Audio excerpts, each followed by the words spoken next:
Buen día para todos, los saludo con mucho gusto. Hoy la presidenta Claudia Sheinbaum, esta es buena noticia para los habitantes de la Ciudad de México, reveló la presidenta que ella sugirió la construcción del cablebús allá en la zona de Tlalpan, donde ella fue en su momento delegada, ahora son alcaldías, y también plantean dos más en Milpalta y la Magdalena Contreras. Este anuncio lo hizo durante la mañanera de este día, la construcción de este cablebús allá en Tlalpan. Es una nueva línea, se edificará allá en esa alcaldía, como ella recuerda, a sugerencia de ella misma, y revela que el gobierno de Clara Brugada, ahora jefa de gobierno de la Ciudad de México, realizará otra línea más para Milpa Alta y otra para la Magdalena Contreras, y con el nuevo cablebús allá en Tlalpan, pues subraya la presidenta, en vez de hacerse 2 horas y media de recorrido, van a hacerse 40 minutos, y viene de la punta más alta de la delegación, ahorrándose el estrés que hay siempre día con día por el tráfico, y confiesa que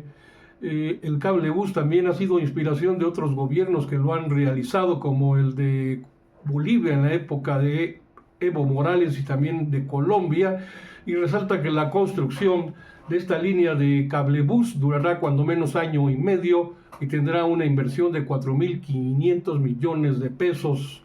dinero que saldrá de los recursos federales, pero también de la capital del país, así que es buena noticia. Y por otra parte, en asuntos que tienen que ver con medicamentos, pues se acusa ya al gobierno de Enrique Peña Nieto de toda la corrupción que ha habido en la cuestión de fármacos, de la mafia de los farmacéuticos, en donde pues hubo involucrados funcionarios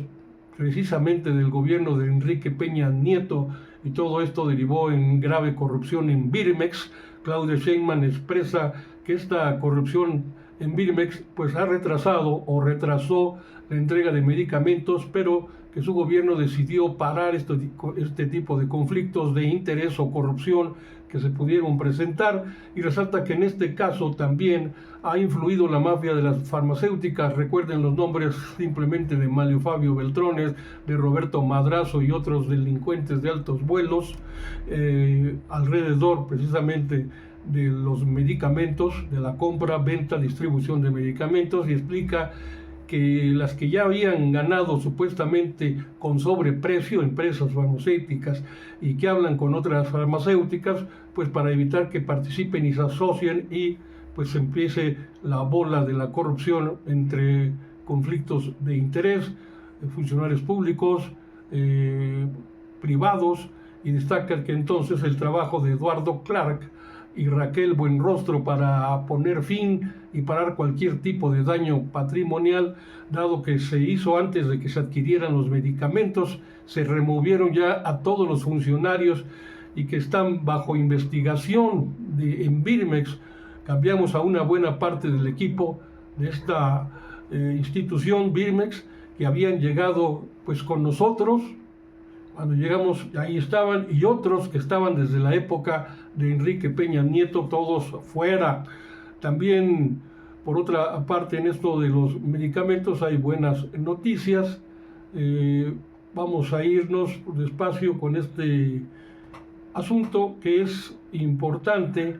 porque Eduardo Clark, precisamente él es el subsecretario de Integración y Desarrollo del sector salud, informó que del 1 de octubre del 24 del año pasado, cuando inició su gobierno Claudia Sheinbaum, al 29, es decir, a este día, julio de 2025, se han inaugurado 13 hospitales nuevos y 9 clínicas de medicina familiar. Clark detalla que antes del 31 de este año, de diciembre, se inaugurarán 18 hospitales nuevos y 3 clínicas y unidades de medicina familiar. Además, señala cuáles se inaugurarán entre agosto, el próximo mes, al 31 de diciembre de este mismo 2025. Luego, Ariadna Montiel, la titular de la Secretaría del Bienestar, presentará los avances del programa Salud Casa por Casa. Se están realizando visitas a personas con discapacidad y adultos mayores. Se han realizado hasta el momento, según revela la funcionaria, 2.209.541 consultas de salud casa por casa. Falto yo, usted opine, falta, ya le llegaron a su hogar los especialistas, los médicos o enfermeras, enfermeros, para hacerle su cuestionamiento, más bien su cuestionario, llenar su cuestionario sobre sus condiciones de salud. Ya lo hicieron, ojalá me deje un comentario, porque también pues falto yo. Se han realizado ya el censo de salud a 10 millones de personas para inscribirlos a este programa importantísimo de salud casa por casa. Ojalá ya me lleguen a mí también, los estoy esperando, conste. Y luego vámonos por otro tema que tiene que ver con un convenio que se hizo entre el Instituto Mexicano del Seguro Social y la Fundación Azteca y Ninfa Salinas. Dice Josué Robledo, titular del IMSS, que aclara que la institución sí firmó un convenio con Fundación Azteca, pero señala que no hubo transferencia de recursos, no implica dinero por parte de la dependencia. Explica además que hace mucho tiempo, ya tiene años, que el Instituto Mexicano del Seguro Social pues tiene una oferta cultural, concursos, talleres de iniciación artística en muchos lugares y en los teatros del IMSS, y lo que se hizo en julio del 2023 fue un convenio para la instalación de orquestas que asegura no implica en ninguna parte la transferencia de recursos públicos. El convenio lo que implicó, explica Zoé Robledo, es que Fundación Azteca pues proveyera de instrumentos musicales al IMSS, además de otros insumos, con lo cual se pudieron hacer pues orquestas del propio Instituto Mexicano del Seguro Social, pero entre este convenio y en relación a las orquestas no hubo ninguna transferencia de recursos públicos. Esto para aclararlo. Pues ya ven que Azteca, pues hay muchos resquemores sobre los tratos que pudieran hacerse con las empresas o las fundaciones de Salinas Pliego, pues ya mejor deberían de cortar por lo sano. Y bueno,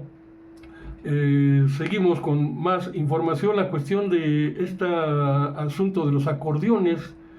a la hora de la elección del Poder Judicial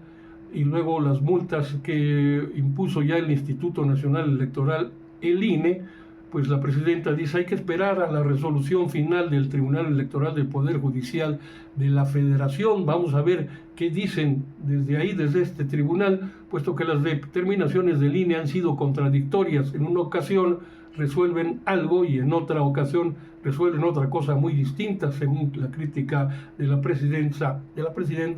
sobre la resolución del INE en torno a los acordeones de la elección del Poder Judicial 2025, en las que se impusieron multas a candidaturas electas. También dijo que el INE, que el tema de los acordeones no había influido, y ahora resuelven que sí. Pues entonces quien los entiende dice Sheinbaum, y agrega que no se hubiera explicado la diferencia de la votación si se hubiera orientado a una u otra persona bajo un solo acordeón. Esto es muy difícil, y si lo recordamos porque desde la 4T, yo creo, lo que querían era que llegara Lenia Batres a la presidencia del Poder Judicial, de la Suprema Corte de Justicia de la Nación, y resulta que no, la gente dijo no y eligió a lo que ahora es el presidente. Pues ya está en funciones, está empezando a hacer sus tareas, una persona oriunda de Oaxaca, de origen mixteco, ¿no?, de pueblos originarios de allá, de la zona de Oaxaca, y pues dice, pues vamos a ver cómo está eso de los acordeones. Si hubiéramos tenido alguna influencia y la gente no hubiera hecho sus propios acordeones porque eran demasiadas las boletas que había, muchos nombres, pues había que anotarlos, sea en el celular, sea en una hoja de papel, pues para poder manejarse a la hora de ir a los votos. Era un promedio de 10 minutos, cuando menos, que cada persona pues ocupaba para ir a votar. Así es de que, pues así están las cosas en temas del Instituto Electoral Nacional Electoral, el INE, el tribunal, y la cuestión de la elección del Poder Judicial, que por cierto entrará en funciones el próximo 1 de septiembre, anótelo. Y con esto me despido. Ojalá me deje un poderosísimo like, comparta, deje su opinión sobre estos dos temas importantes, y también YouTube como @Sociedades de Pensamiento con un servidor Carlos Monroy, TikTok, Monroy-HER, Facebook, donde también estamos presentes día con día, y con nuestro compañero y amigo Luis Pantoja en su interesante página de análisis, comentarios, entrevistas e información en Comunicadores MX. Gracias, cuídense, regresamos.